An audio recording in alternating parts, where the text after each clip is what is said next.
Hello everyone, my name is Melvin and I am sharing my 6-week unit plan with you today. As you can see, the title of my unit is Increasing Student Engagement through Research-Based Instructional and Assessment Strategies. I believe that learning improves when students are inquisitive, interested, or inspired. On the other hand, I believe that learning tends to suffer when students are bored, dispassionate, disaffected, or otherwise disengaged. The purpose of my unit is to share with K-12 teachers ways that they can increase student engagement and use these strategies to assess their students formatively. The prerequisite skills that teachers must have for this unit are knowledge of Google Classroom and Google Docs. They must also create an account with Nearpod to create an interactive presentation. And lastly, teachers must have access to a computer that has an internet connection.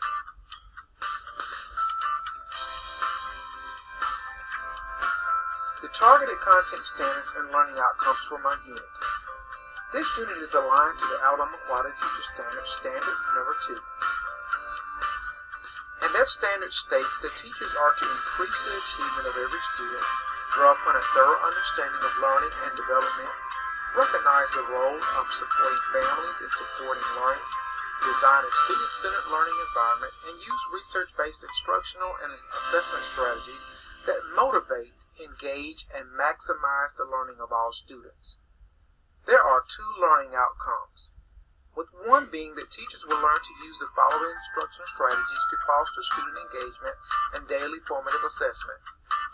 That focuses on anticipation guide, the exit slip, the jigsaw, think, pair, share, and the brainstorm carousel. The second learning outcome for this unit is that teachers will create an interactive presentation that demonstrates their understanding of instructional strategies and apply those strategies throughout their presentation. The curriculum framing questions for my unit, better known as the CFQs. Here you see that we will focus on how does using research-based instructional strategies motivate, engage, and maximize the learning of all students. What strategies can be used to foster student engagement for all students? What is the purpose of an anticipation guide? And what phase of the lesson are exit slips most beneficial? Why are expert groups important for the jigsaw strategy? What are some ways that sharing can be done in a think, pair, share? What is the purpose of chart paper during a brainstorm carousel? For the assessment summary and timeline, throughout this unit I will model the use of each of the strategies as an assessment. So as you see on the screen, we have our weeks 1 through week 6 outlining the strategies that will be used to assess throughout each week. Throughout the unit, I will model the use of each of the strategies as an assessment, and I will begin with the before phase of an anticipation guide to gauge what teachers in my district already know about each strategy.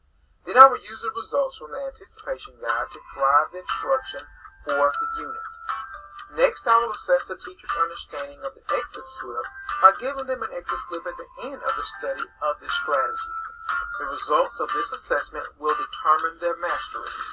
The jigsaw and brainstorm carousel strategies will be assessed via formative assessment or teacher observation. Think, pair, share will be used for student collaboration as they respond to questions throughout the unit. Lastly, teachers will work in groups to create an interactive presentation that demonstrates their understanding of the strategy. A rubric will be used to evaluate each group's project.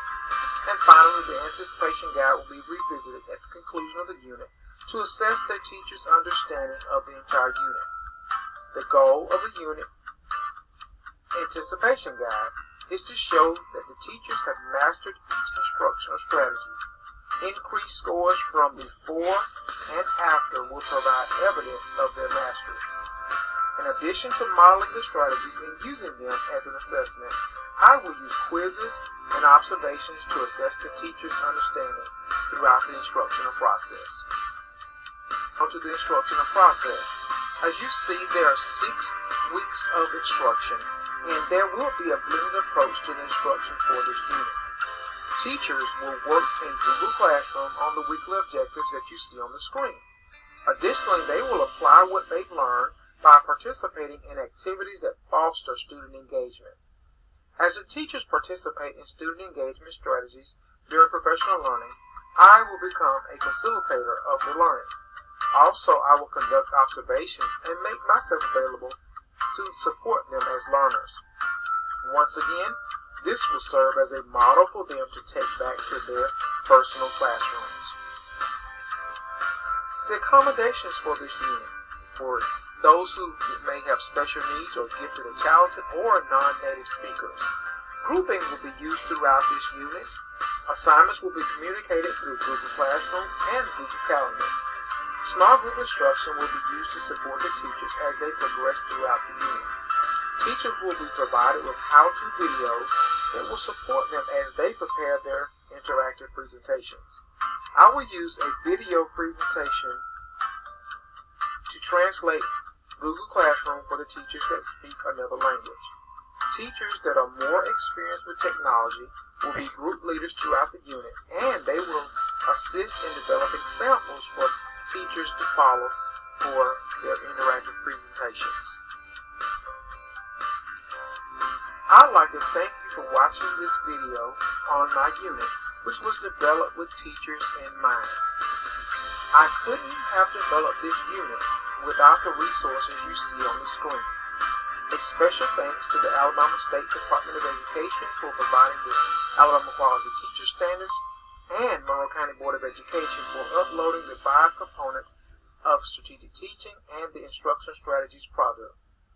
Also, to the developers of Nearpod, I say thanks for providing teachers with the tool to create interactive presentations. I'd like to thank Google Classroom for developing the Google Classroom app, and also the music that you hear throughout this video. I would like to thank the free resource online, as well as Microsoft Office for the clip art that was made available. Now back to Google Classroom. I'd like to say that it has made my life easier as a school district administrator. So if you haven't tried it as a classroom teacher, I strongly encourage you to do so. Once again, thanks to all for watching, and happy teaching.